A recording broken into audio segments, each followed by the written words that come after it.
All right. So, we're going to talk about mosquitoes who are biting the hell out of me. I'm just kidding. We're not going to be talking about mosquitoes. They are biting the hell out of me. They have bitten me multiple times, but that's not what we're going to talk. We're going to talk about being knowledgeable of reality so we can have healthy relationships. I really don't know what to entitle this video, to be honest, but let me start with our parents.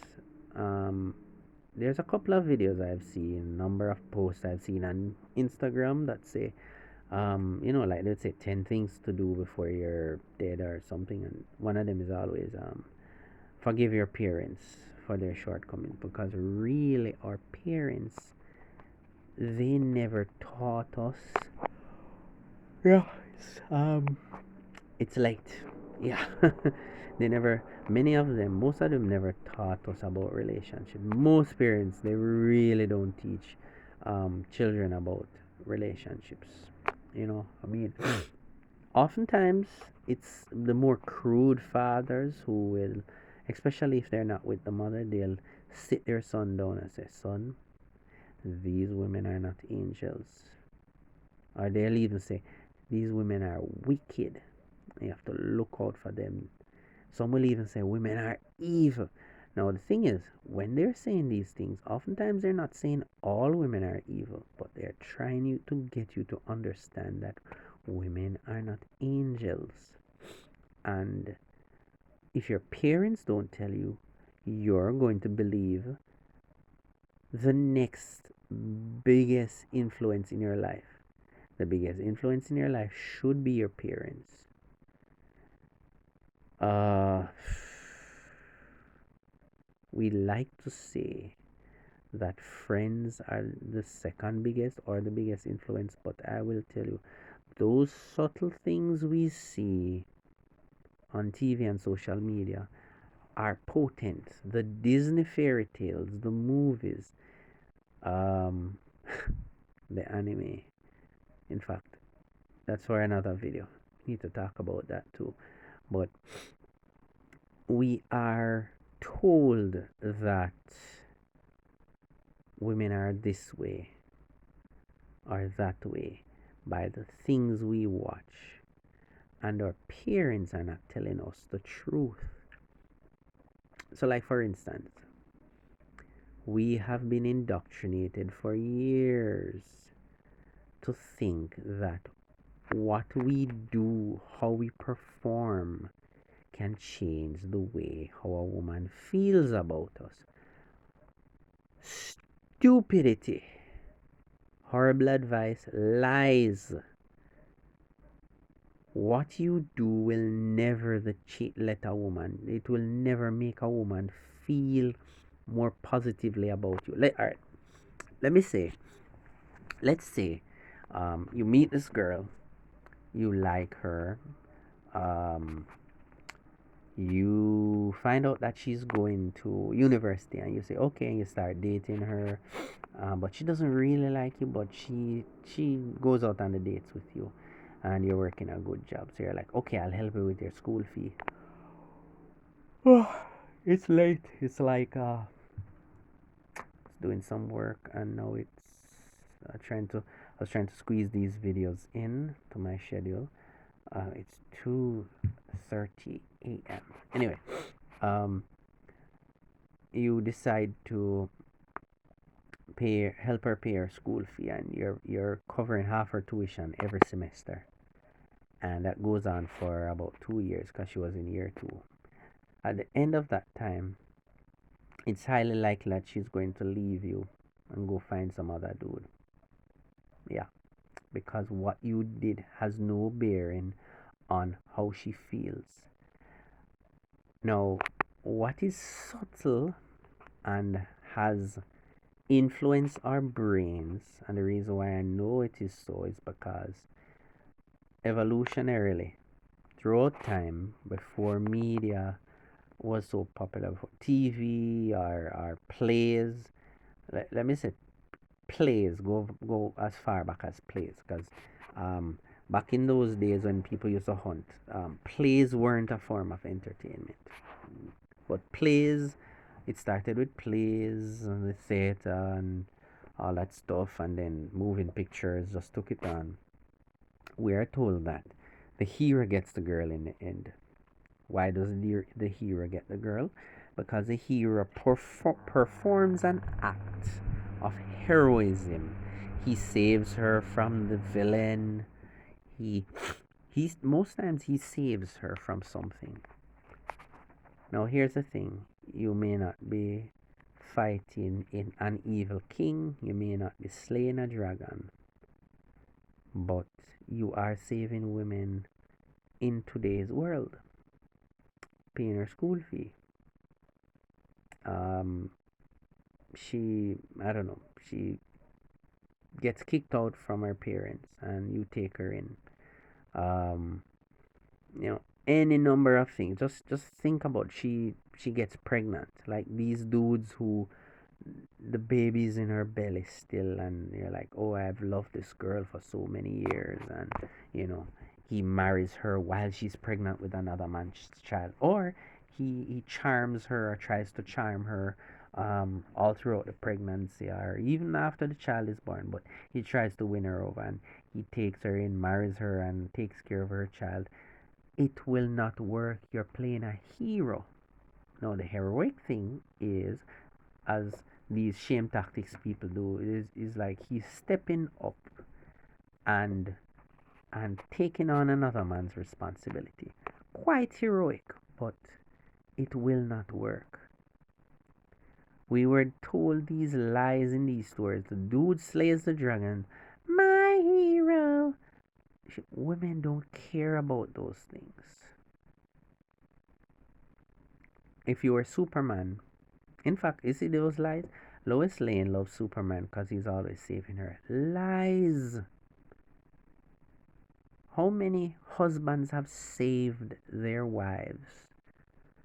Perhaps not from Lex Luthor or some evil criminals, intergang kidnaps Lois Lane and Superman saves her. My hero, Superman, you're so nice.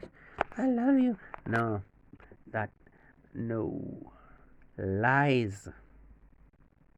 So, you have a girlfriend. She incurs some debt. She lives in her apartment. She goes and she takes out some loans for I don't know, some furniture and some TV, and she wants to go on a vacation or something. I don't know. And she's heavily in debt, and you pay off her debt. She's not going to say you're her hero. She says it from her mouth because it's connected to her brain, but there's a disconnect between her brain and her heart. How she feels about you is different from what she thinks about you. And what the mind says, the mouth speaks.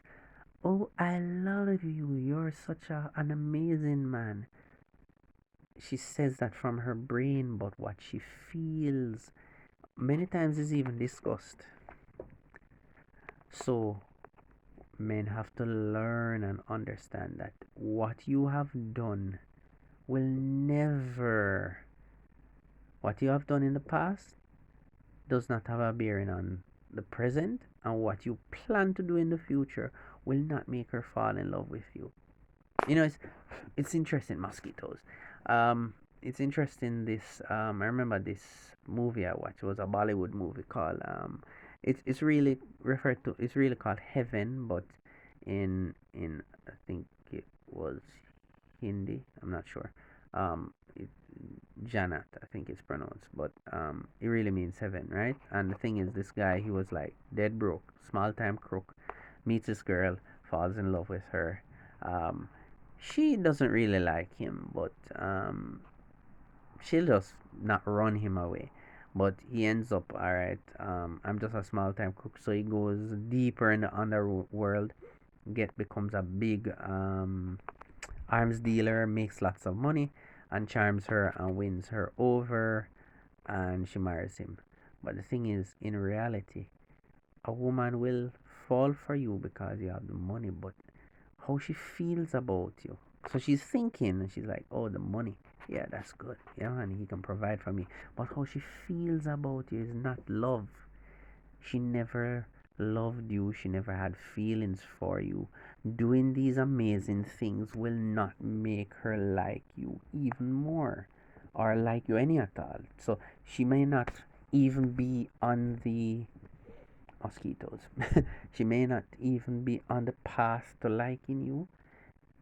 You doing good stuff for her will not make her start liking you. If she had liked you just a little bit and you did good stuff, it's not going to increase her feelings of like or grow it into love. It's not going to happen. It's just all about how she feels. That's just how it is. So, let's say I meet a woman and she likes a guy with long flowing hair and I have a shaved head. There's nothing I can do to win that woman over. Nothing. Now, I've heard a lot of stories about women who never really liked the guy before and so on, and then they ended up getting married. I sincerely believe that she didn't fall in love with him. They're married, but yeah, it's not what it seems. They may even stay together for the rest of their life, but it's not what it seems, right? If she doesn't like you, she just doesn't like you. So, unless I'm going to grow my hair out, and really it would mean that it's hair that she likes and not, because that's just how attraction is, Or if I had long flowing hair, which I used to, and she likes a shaved head, then the attraction is not there, and you know it's just not gonna work out. It's kind of weird. And of course, there are personality traits as well that if you well, let's stick with the physical. So, um, I might meet a girl and she's like, well, I really like white guys or very light skinned guys. You're too dark. So I'm like, okay, there's nothing I can do. She's just not attracted to me. Nothing I can do. I can't charm her into liking me. She may even say, oh, I didn't really like him, but eventually I grew to love him. Mm-mm. There's a lot of dishonesty, or things aren't clarified, so it comes off as dishonest, right? Or I could go to a woman, and she's like, ah, I like really dark guys, like Wesley Snipes dark, and you're just not dark enough. I was like, well, there's nothing I can do either there. She just is not attracted to me physically. Then again, there's also, as I said, with personality, I am someone that likes to express my opinion.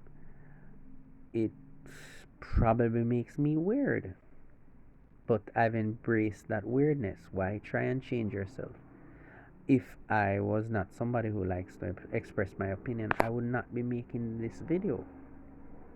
Now, there are men who are, I guess people refer to them as a strong silent type, and that may come off as highly attractive to some women or to many women. And yet, those men, strong silent, are not going to make videos because they just don't want their thoughts documented, you know?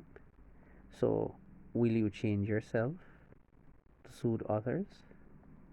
That's crazy too. But, that's just to mosquitoes. That's just to show you that um, even though we are all supposed to be self improving, we shouldn't. We should find the core of who we are and embrace it. And I'm not a strong silent type. I'm not. I I have comfort in my solitude. So some may perceive me as strong silent, but I'm not strong silent type.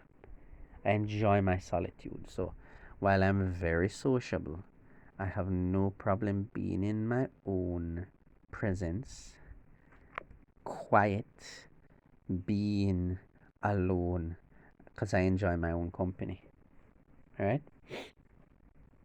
And that should be enough for me in terms of solitude. And I wouldn't want to be in a relationship where I don't talk much with my spouse. But there are women who want that.